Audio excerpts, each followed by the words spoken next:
Welcome to Simply Bitcoin. We break down the news from Twitter, the daily fail, meme review, software releases, hardware releases, the websites by plebes or plebs. All right, we're going to the numbers. Let's take a look at them. Number time. Sponsored by Bitcoin 2022. At the time of this recording, the block height is 704,582. The Bitcoin price, 57,210. Chain rewrite days, 851. Total public lightning capacity, 3,015.81. Sats per dollar, 1,748, or Moscow time, 1748. And the blocks to the halvening, 135,417. Look at us. We're up, and the lightning capacity is holding. It's holding.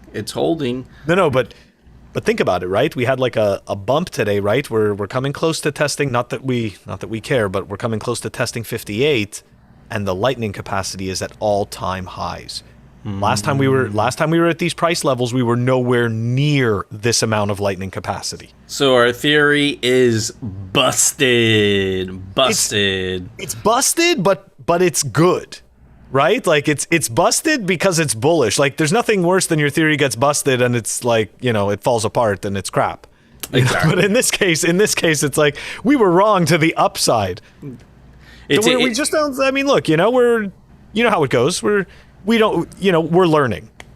We're learning, and this is what happens when you draw lines. But what I was really focusing on, and I know we don't usually talk about this, but Satoshi, the Bitcoin chicken, got very excited. We are only 11% from all-time high, Phil. Only 11%. Greg called us out today. He wants to know if Satoshi's ready. Satoshi is so ready. He can't contain himself. He really wants to cluck. And for anyone who's new to the channel, we have Satoshi, the Bitcoin rubber chicken, and he clucks only when the price of Bitcoin reaches an all-time high, and we suspect that might be very soon. But let's see. No one knows. But anyways, yeah, dude, the Lightning Network capacity bullish. The Kaka price, the fiat to Bitcoin price also bullish. Overall, good numbers, man. Good consolidation. We are in Uptober, and I'm very excited for the next couple months. Let's see if Bitcoin keeps following its historical pattern. Yes, I'm one of those people who's just sitting there watching it, and I'm like, all right. You have to prepare for it not to do what it did last time, and people are just going to lose their minds. But this is the thing, right? This is the thing. This is the thing. If it doesn't do what we think it's going to do, people are going to lose their minds.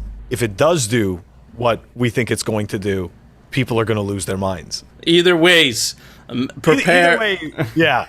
Prepare for faces to melt the next 2 months. Either ways, to the downside, to the upside. I think it's going to be a very exciting end of the year. We'll leave it at that. We don't like to speculate on this show. We like to focus on the signal, not the noise. But anyways, Phil, it's time for the Daily Fail, sponsored by Pirate Hash. Lebanon.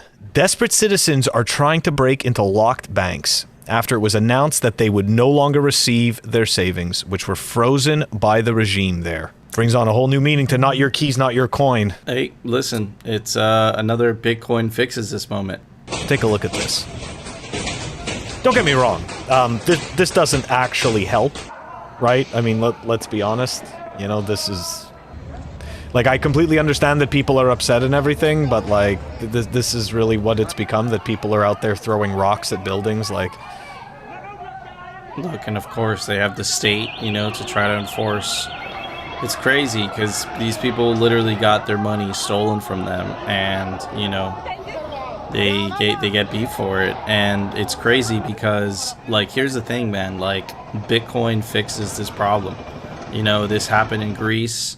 This happened in Argentina. This happened in Brazil, right? This happened in the United States back in the 1930s, right? The at the end of the Roaring '20s. Where there was the Great Crash, and they caused the Great Depression, right, on the era of FDR, And there was the same thing, the bank runs, and the reason that there's bank runs is because of how banks work, right?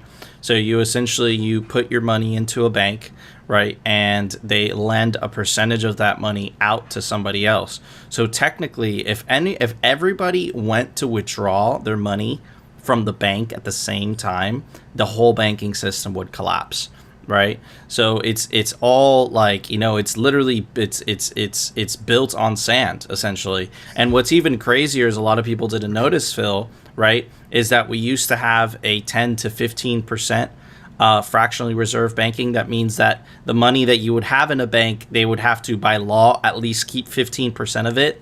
Since 2020, now they have to keep 0% of it. So we're not even on a fractionally reserved system anymore. So if you have $100 and you put it into a bank, they don't even have to keep a fraction of that anymore, right? They're just lending that out. This is how close we are to the end of the debt cycle, and how Ron Paul calls it the crack up boom, right? Which is the end of the fiat experiment as we know it. They've literally squeeze the hell out of the lemon so much there's nothing to come out anymore, and I suspect there's a big reason why governments are becoming more totalitarian as well.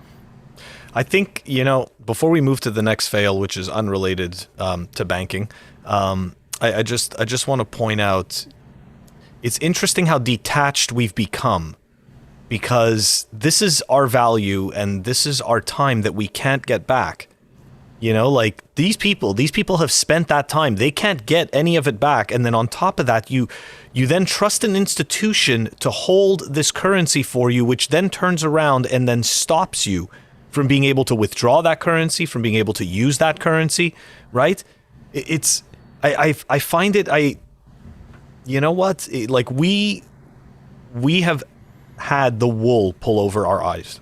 Like that is completely what has happened. Like we are just essentially a bunch of people walking around hoodwinked, and it's just really sad, because we don't care enough, right? Like think about it, we don't care enough about our time. We don't care enough about it, and as a result, we're willing to use this garbage money, which clearly we're showing on a day-to-day basis, right? Can be censored, right? Can be can be essentially, defrauded as well. And I mean, look, that, as we also showed, keeps getting printed. And so it's losing value. And it's not even your money. This is the thing. It's not even your money. It's state money. And we've covered this, right? Where if you have over $10,000 in cash, the federal government automatically assumes it has something to do with money laundering. We did an episode on this already, right? Mm-hmm. And they'll confiscate that cash. And unlike, you're innocent until proven guilty, because it's a piece of property, right? You actually have to prove the innocence of that property, right? So you have to prove whether you got that cash legitimately, and the government could just seize it from you. So how are you supposed to pay for lawyers, if they just take it? So it's like, clearly they want money into the banking system, but when it's in the banking system, it's not even yours. If you have your money in equities, it's not really yours either. It belongs to the broker, and the broker owes you an IOU, right? The only thing that you could legitimately own is Bitcoin. You have the keys. And if no one else has the keys, you could literally take Bitcoin to your grave if you wanted to. It's that strong that's that powerful of a technology. You can't do that with real estate, right? Depending on the country, right? They might just seize your real estate, and redistribute it, especially if it's a communist country. They do that all the time, right? So it's like, man, it's another situation where, unfortunately, the people of Lebanon didn't know. We saw the same thing happen in Afghanistan once the Taliban took over, right? There was a huge bank run, everyone trying to get cash. The president of the country ran away. I think his son bought like a $2.7 million property in Hollywood Hills. Like it's so much corruption because of just this mere fact of someone else is holding your money for you, right? Bitcoin changes that game completely. Take self-custody, take self-sovereignty back, right? And empower yourself. And in the process of empowering yourself, you're actually taking the power away from the powers that be, man. The evil powers that be that want you to own nothing and be happy. Anyways, Phil, what's the next fail? All right. So there's always these projects, right, that kind of pretend to be building on Bitcoin. So essentially, this is one of these. Anyways, I believe this to be one of these projects, and of course, there's going to be plenty of people who will argue, and that's perfectly fine. You know, everybody's entitled to their opinion. So what am I talking about? I'm talking about this tweet from NVK, and he goes, "What's the TLRD on @Stacks?" And I think he meant DR, but anyways, that doesn't matter. What is @Stacks? Okay, I had no idea what Stacks was. Nico, any clue? No, we don't know. All right, so we're diving in. We're going to go take a look at what this is. Go take a look at their Twitter, right? Better internet secured by Bitcoin. Okay, interesting. So are they building on Bitcoin? So stacks.btc, look at that. They have a BTC, a fake BTC address. But I'm just kidding. Anyways, let's take a look at their site, right? A better internet built on Bitcoin. Stacks makes Bitcoin programmable, enabling decentralized apps and smart contracts that inherit all of Bitcoin's powers. Oh, that's shady. Interesting, huh? So it's quote unquote smart contracts on Bitcoin, which, if I'm not mistaken, already exists through forms like PTLCs and DLCs, pointed time lock contracts, and discrete log contracts, and those are truly decentralized and actually on Bitcoin. Anyways, I digress. Let's dive into this. Build apps and smart contracts on Bitcoin.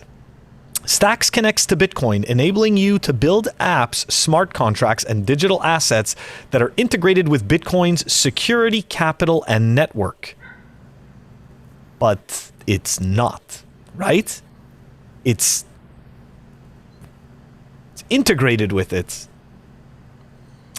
So this is where it gets kind of weird for me. This is where you saw me make that face before.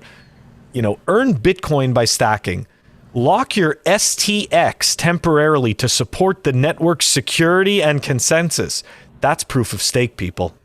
That right there, this is... So you're staking a shitcoin. You're staking STX. I'm really sorry. So you have to buy STX. Yeah, you have to buy STX and you got to use it. But look, let's dive into Adam's tweet though, right? Let's dive into this tweet storm now, right? So we have a little bit of background and like now, so we understand what these people are claiming to do, okay? Let's go take a look. So this was Adam's response to NVK. Many alts market themselves by negative affinity, better than Bitcoin. This one markets itself by positive affinity, building on Bitcoin. You know how we always talk about affinity scams, right? Mm-hmm. Building on Bitcoin, buy our STX token. And that's exactly what it is. I remember these guys in 2018. I mean, I totally remember this token. And I remember almost getting fooled by it. Anyways, it's not the first. It won't be the last. The one constant is the selling of new tokens.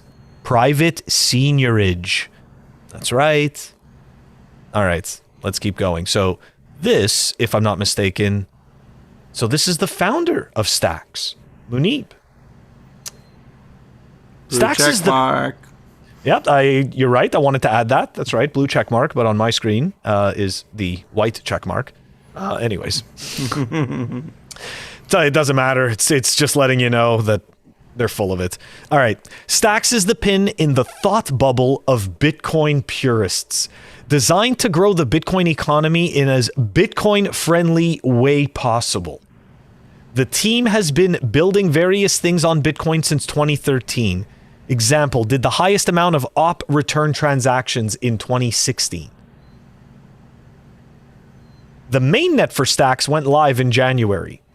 Enables apps like pure BTC yield, trustless BTC lending, where BTC stays on Bitcoin chain, native BTC swaps to stablecoins, Bitcoin NFTs. The network is thriving with devs and users, proving thesis that all use cases will come to BTC. It's just, they're just building a shitcoin. That's all it is. It's a shitcoin that pretends that it's building on BTC. But some of the Bitcoin purists will not be able to understand the separate gas asset and rather prefer a federated networks like Liquid. Oh, you mean where you actually have to peg in and have skin in the game? Mm-hmm. Don't get me wrong. I'm not defending Liquid. to me, it's still a form. It's just like, let's say, a better quality form of shitcoin, but at least you've got true skin in the game in that case. Anyways, or paper it's a shitcoin built on top of Bitcoin. Yeah. Whereas this is essentially just a shitcoin. Just a shitcoin using the Bitcoin branding, using the Bitcoin buzzword, saying, yeah, STX, you could skate. Man, I've never seen something like this. This is interesting. Yeah, it's not bad, huh? Yeah. Anyways, paper designs like space chains. I support both works and think they're cool. Of course you do. You're a shitcoiner. You love all this crap. You think it's fantastic. Hence the criticisms you're seeing. Okay, here we go. Adam's response. We understand fine. We just reject it on principle as unethical. You know this. Munib's response. There is nothing unethical about computer scientists writing open source code or conducting SEC qualified offerings. It's literally legal. Personally, I'd never call honest devs unethical, but that's just me. So you see what he's doing here, right? Like he's sitting there and he's essentially trying to flip the script on Adam, saying that he's saying something about these honest devs. But no, you're just building a shitcoin on Bitcoin. If you were really wanting to build on Bitcoin, you would be building on Bitcoin. In Bitcoin. Anyways. And here's Adam's response. That's deflection, Munib. The unethical part is same as 10,000 other pre-mined alts. STX, which is distinct from everything you just said, just own it. It's closer to Ripple or ETH, but with Bitcoin-friendly marketing. Why that's hard. Oh, this from an account I blocked? Oh, it's Ari Paul. Well, we're not going to check to see what he said. Anyways, yeah, I can't stand his takes. They're awful. No, wait, hold on. Pause for a sec. Yes. You notice that Ari Paul, Munib, all have check marks, and Adam Back, right, which is literally he was sourced in the Bitcoin white paper. He does not have a blue check mark. A blue check mark is a sign of elitism. Yeah, and Bitcoin is not about that. Anyways, sorry for that. No worries. They're just circle jerkers. So here we go. Okay, so I guess we will read what Ari said because Adam actually responds to him. The idea of founders keeping a portion of what they built and are selling directly to raise funds to development is just called equity outside of crypto. This is the problem, right? It's this ridiculous fiat mindset. It does not need to be money. It does not need to be a token. That's the whole freaking point. It can be code. You can have open source code. You can have code that you privately sell to people. But you don't need a shitcoin, and this is what these losers don't understand. Anyways, this is just a heaping pile of shit, Phil. Listen. If you buy equity in a company, right, you're entitled to profits from that company, right? That company sells a good and service, right? What is a token? What does it do? Does it make profits? What does it do? It's worthless dog shit. And you get into the pre-sale, and then all of a sudden they're trying to justify it in a way that because you got into the pre-sale and because of this thing that the token is going to do in the future, you have the justification to dump it on people that are not well educated on the matter. This is worse than shitcoining. Because this is using, right, the reputation of Bitcoin to try to justify the sale of STX. And of course, you have Adam Back, which, man, this guy's an OG. This guy must have hundreds of thousands of Bitcoin. He's still a pleb. And he still fucking does the memes. He still does all of that, man. Right? So you could tell that Adam Back was just being straight up honest, literally pointing out that this STX shit is a scam. I've never seen something like this. And I've been in this space for almost 6 years now, Phil. I've never seen a shitcoin be built on top, to claim to be built on top of Bitcoin. But in matter of fact, it's literally just another shitcoin. You have to buy my STX token to stake it.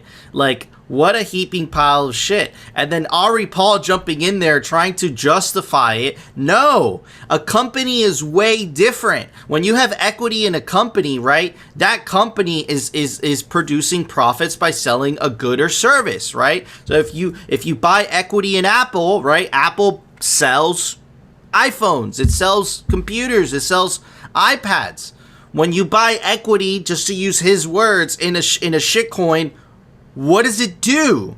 What does it do? Does it provide provide a profit? Yes, it provides a profit for the founders, for the initial devs. But what does it actually do?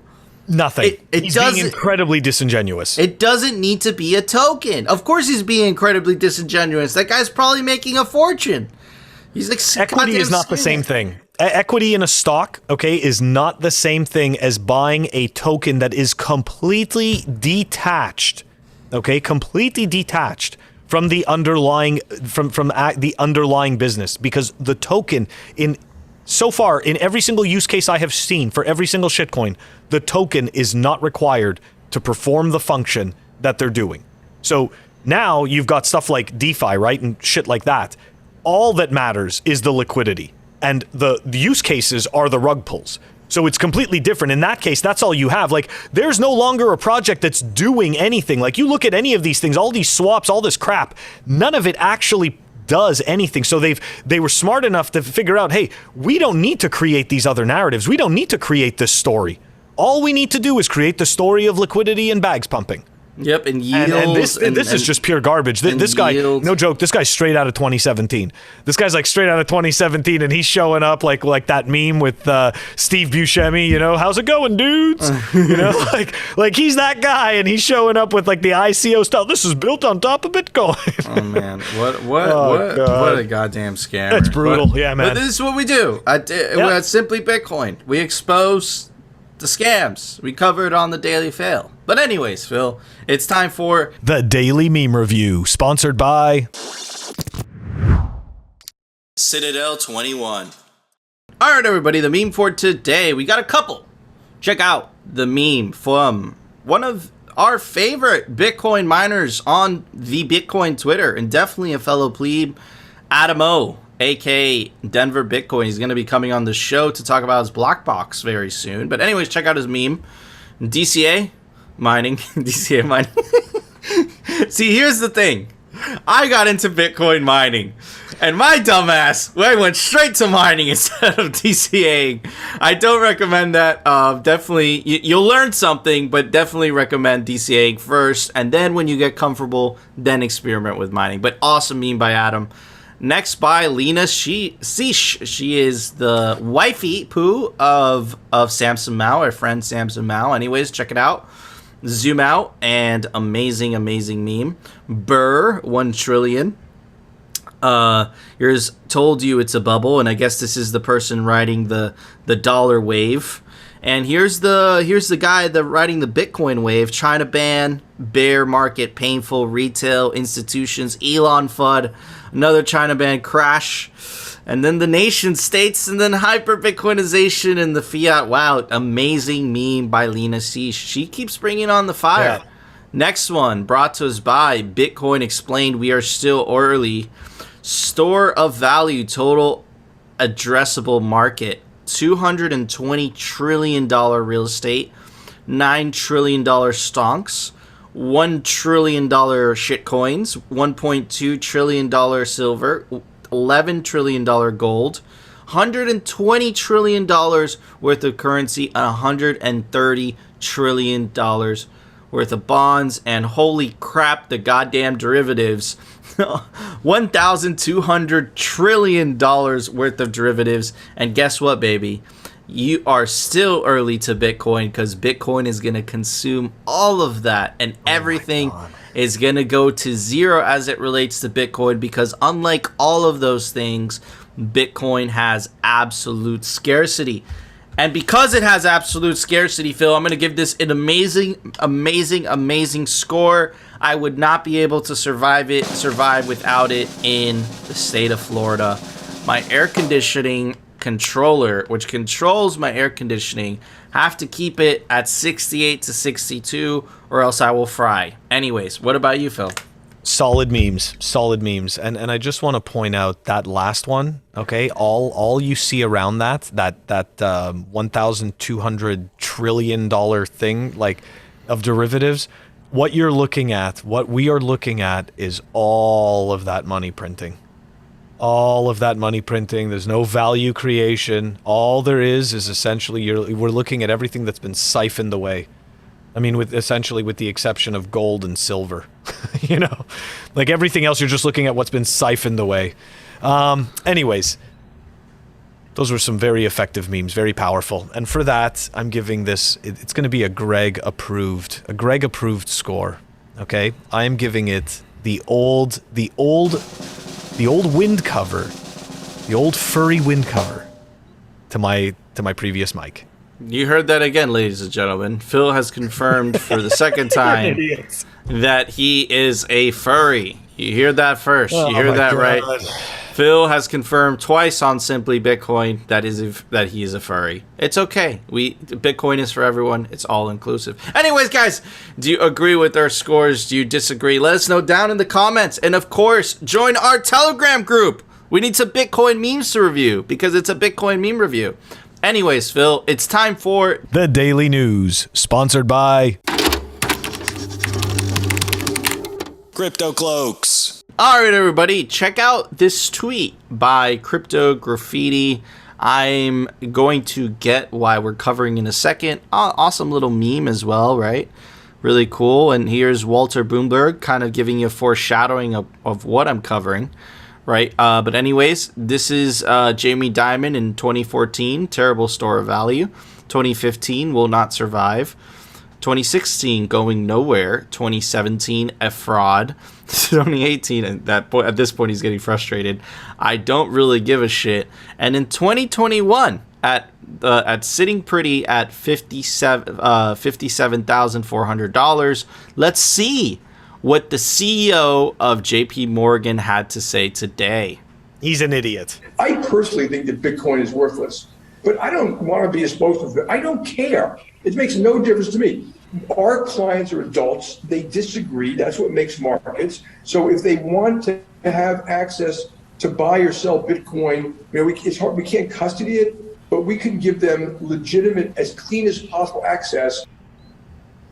Okay, so there you go. You have the CEO of JP Morgan essentially saying, I don't give a shit about this. This is worthless. This is nothing, And again, like, just put his ego aside, okay? Look, at the end of the day, if he would have just, put his ego aside and just bought Bitcoin in 2014 or given that exposure to his clients would have 50x, more than 50x their investment, right? So you could keep saying something is worthless, but at the end of the day, and I'm talking to you, Steve Hanke, and I'm talking to you, Nira Rabini, and I'm talking to you, Jamie Dimon, just because you say something is worthless, the market is showing you that it's worth $57,000.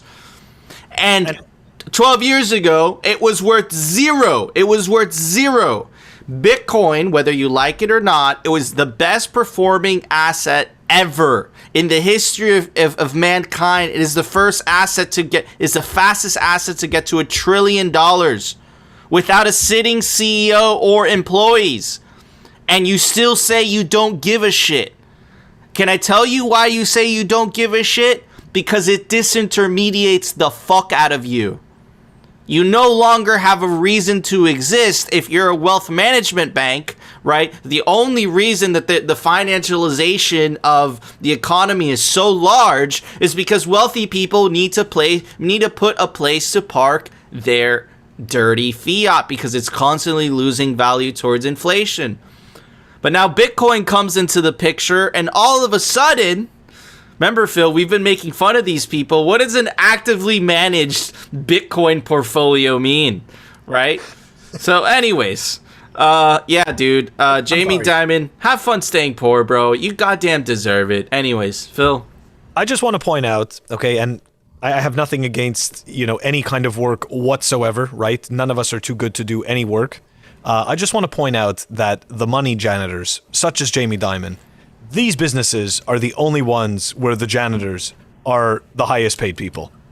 Okay? If you think about it, because really that's what they are. They are the quote unquote money custodians. So it's very interesting, right? If you're a custodian in anywhere else, you're not really getting paid so much. But these guys, these guys get to make their rules, and as the money custodians, right, they get to sit there and essentially make these exuberant salaries for doing very little actual work. And let's be honest, right, when we look back at history and we realize that the money printing, right, now that we look back, hindsight is 2020, we know that the money printing was never going to stop. Was there ever any real crashes? Think about that. Think about that, okay? When you really look back, I want you to think like there's people, man, who actually like went and killed themselves because of these happenings in the market, right? There's people whose families have been ruined, lives ruined, all over what, right? They were gonna print from the start, 1971. Like that's it, Like think about that. It's so psychotic, and you know what, man? That this is one of those situations where you just gotta say, Phil used the beat button, and since he used the feet button, I'm going to give Jamie Dimon a have fun staying poor. Anyways, moving on. Check this out, Phil. Again, there are no conspiracies, but there are no coincidences. I found out about Jamie Dimon through this Twitter account, which I like to follow. It's pretty good on staying on top of like news, right? And he said, Justin, Bitcoin is worthless and government regulation is coming for cryptocurrencies. We've been covering this, and we've also told you that yes, regulation is going to go after stable coins and DeFi Shitcoins. because they're not sufficiently decentralized. If they were sufficiently decentralized, can't do anything about it. Anyways, but what was very curious, and here's the signal, guys, is that Disclosure TV said probably Google's YouTube will soon ban monetization of videos discussing Bitcoin and cryptocurrencies. And guess what happened? Pomp, which is a huge YouTube channel. Again, we don't like a lot of we appreciate his work ethic. We know that he does some things for the space. We don't agree with a lot of the things he does. He gives shitcoiners platforms. We will never He's do a that. shitcoiner. We will never do that on Simply Bitcoin. But anyways, regardless, he's a fellow YouTuber. Check this out. Right after this tweet, right after Jamie Dimon said this, YouTube, this is what Pomp said, YouTube has officially attempted to deplatform me from their platform. They're claiming that we encourage illegal activities and will not be allowed to create new YouTube channels in the future. It ultimately doesn't matter. Bitcoin is inevitable. We do agree, right?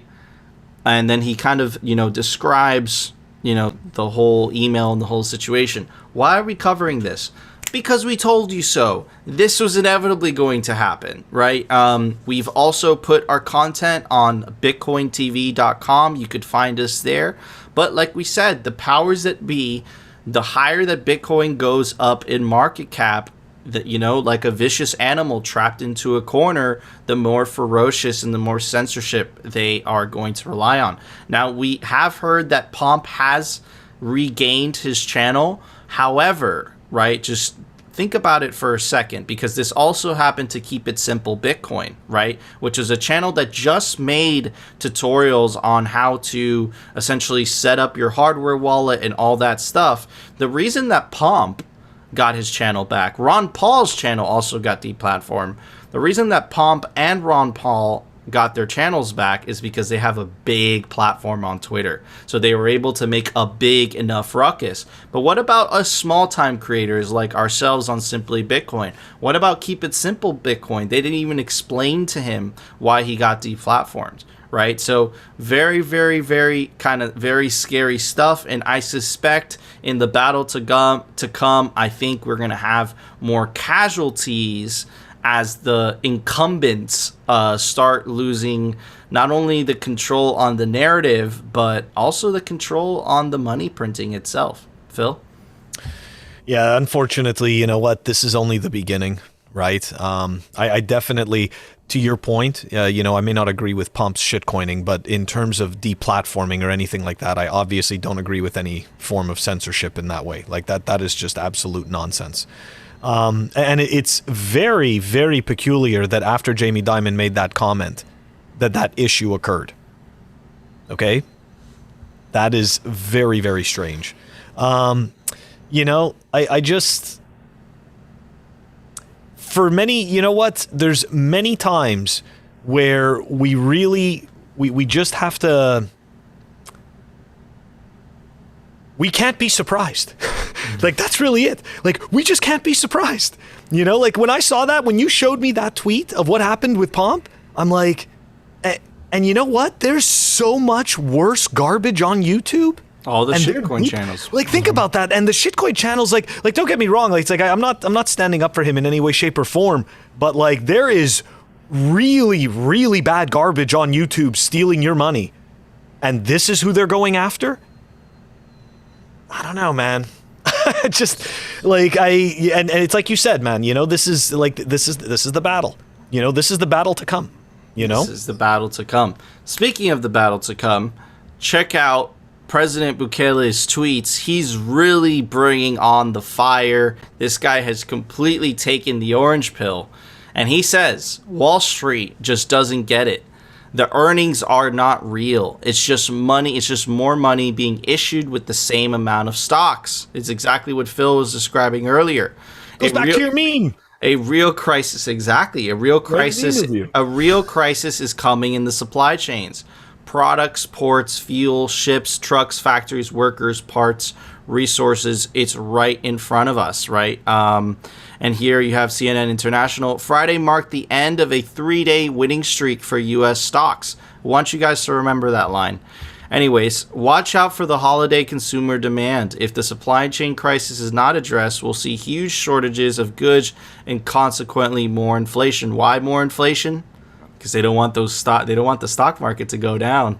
So they gotta pump it up with that inorganic money. But anyways, just take a look at the S&P 500. We are in the middle of a pandemic, ladies and gentlemen, right? And check this out. This thing is literally going parabolic, right? And we did have a little bit of a tumble here. And let's take a look at the Fed asset purchases, right?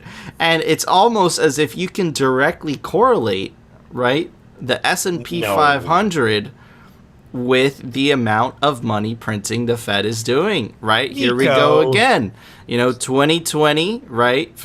March 2020. Let's take a look at this thing. It's March 2020. Look at that, Phil. Look at that. February 20. Let's go back. Let's check it out. No. Come on. Let's check it out. February, March 2020. There it is again. So, again, how did the stock market make an all-time high? Because we have been printing and injecting the stock market and inflating assets with fake money. This isn't the actual valuations of the companies. This is fake money. And this is exactly what Nayib Bukele was touching upon when he said this. Wall Street just doesn't get it. The earnings are not real. It's just more money being issued with the same amount of stocks. How could it be that we're in the middle of a pandemic, right? With massive, not only that, and I'm going to connect it with something that we've been covering. We covered a couple days ago. We have massive chip shortages, right? And chips run the world. It's like oil back in the last century. Oil ran the world. Now it's the microprocessors. Everything from this air conditioning remote to this Xbox controller to my iPhone to my computer to the camera, they all run on these chips. And there's a shortage, right? And check this out. And you have the United States kind of trying to strong arm Taiwan into essentially moving the manufacturing away from Taiwan to the U.S. Taiwan is taking it like, whoa, wait a second, you know, what's going on there? And just to kind of point out how bad this situation is, right? The majority of all semiconductors, right, and especially if they're built under a certain size, meaning the ones that are used for iPhones, right, that the transistors have to be very, very small in between them, right? And over 90% of them are made in Taiwan, right? Mm-hmm. You know, the lower value transistors, right? They're more distributed, right? There's some in China. This is America, Global Foundries, South Korea, right? And then you have Taiwan, which is TSMC, right? So again, why is it that we have a giant shortage in semiconductors? Potentially, we have warnings from China that are trying to, essentially saying we're going to invade Taiwan because they want to take control of this whole manufacturing, right? But if you look at the stock market, it's making literally highs after highs after highs after highs after highs after highs. And then you understand that the moment that they stop money printing, the moment that the Fed stops putting assets and starts selling those assets, who's buying them? You know what happens to the stock market? You know what happens? It crashes. They can't stop printing. And this is who's exactly buying those assets, Nico? The Fed. The Fed's buying the assets. But this is my point. Nobody's buying these assets. None of this is real. No one's doing this. The people that are printing the money are the ones themselves buying the assets, and that's the justification for the money printer. So when Jamie Dimon says, "I hate Bitcoin, I dislike Bitcoin," he dislikes it because Bitcoin shines a light of truth to the bullshit of the money that the current world runs on. Right? The money is fake. The money is a lie. The money is propping up assets. And in the process of propping up assets, what it's doing is, because only the wealthy could afford to own those assets, is it's making the rich richer and it's making the poor poorer. It's literally redistribution of wealth from the poor and the middle class to the state and the top 1%. So all of those politicians, saying tax the rich, it's the wealth inequality, whatever, they are the ones themselves causing it because of their policies, because their policies mean more money printing. And that's on the right because the right likes to fund the military industrial complex, and that's on the left because the left likes to give handouts. Both those policies on the right and the left, Cynthia Loomis touched upon this, are the ones that are actually causing the wealth inequality in the first place. But I got some good news. Bitcoin fixes this. The only way you do this is you opt out of the system. You refuse to partake in this tyrannical system that just steals from you and it gives it back to the state. Opt out. Choose not to participate. Put your working energy and time into something that cannot be debased, something that cannot be confiscated, and something that cannot be censored, unlike fiat. Phil? Oh my God. I just, you know what? This whole left, right, all this stuff. Like, I remember even when I was in Canada, I couldn't give a shit about politics. It just, you know what? All of it is nonsense. All of these people, I've said this in the past, all of these people are paid. Okay, they're all paid by lobbyists. None of these people, it's funny. We elect these people, right? They come up, like the president every 4 years. So what do you think happens to everybody working in Washington? Every 4 years, they stop doing their job, right? And they start doing a new job for a new president? Hell no. They have a job. They got shit, they got stuff to do. It doesn't make a difference who's in charge. It doesn't matter. This is what I've said 1,000 times. We are all watching a show. Okay? And yes, yeah, absolutely right. The right does what it does. The left does what it does. But at the end of the day, like you said, and like we say all the time, the money is broken. That is the root cause of the issue. We fix the money. We fix the world. We fix the money. We allow having a proper, a fair base layer for everyone to transact on. And as a result, okay, it's going to make it so that our selfish incentives, right? Because human beings, we're all selfish. Our selfish incentives end up working positively for us instead of negatively for us, which is what they're doing now. Some people may say, oh, well, that's not true. Look at all the good stuff that's happened. We have no idea how great it could be if our money actually retained its value. Like, imagine your time, my time, our time wasn't stolen. Imagine how much better your life could be. Imagine how much better your kids' lives could be. We can't because we've never had a system like this. It's time. It's time. It's time. It is Bitcoin's time. You can never stop an idea whose time has arrived. And again, this goes back to this idea of, we've seen a lot of tyranny from governments around the world, right? The reason that they are able to do that is because they have the power of the money printer behind them. Once you take that power of the money printer away from them, who gives them the right to make money? Who gives them the right, right?